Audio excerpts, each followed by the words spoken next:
13 News Now at 6 begins in Newport News. Students at Menchville and Woodside High Schools back in class today for the first time since that shooting after a basketball game at Menchville High. A 17-year-old Woodside student, Justice Dunham, died Tuesday night. An 18-year-old student at Warwick High is charged with murder. Today, students returned to find new security measures in place. School leaders say there were extra searches as students entered the buildings. One Menchville student described what it was like to walk into school again after having yesterday off to process what happened.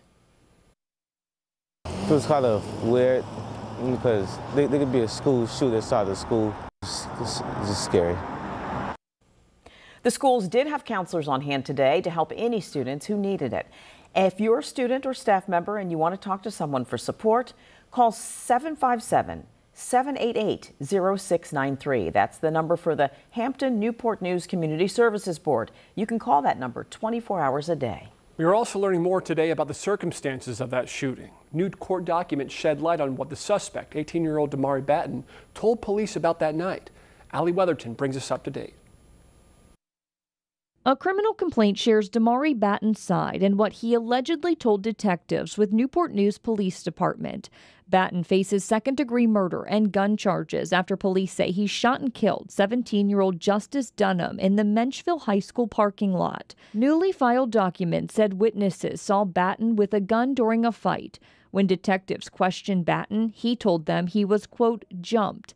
Batten said a feud started at a rival basketball game between a group of people.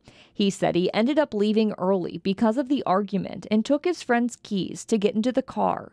Batten told detectives he then decided to stand next to the car.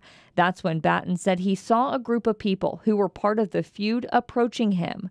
As he tried to get into the car and close the door, Batten said someone held it open and tried to attack him as the other people in the group stood at the driver's side door and tried to open it. Batten told investigators he had a gun on the floorboard next to his foot. He said he fired one round towards the driver's side door, which ended up killing Dunham. Batten said he used his gun to get the people away from him. Batten told detectives he didn't see anyone else with a weapon. He also said he didn't know the person he shot. Allie Weatherton, 13 News Now.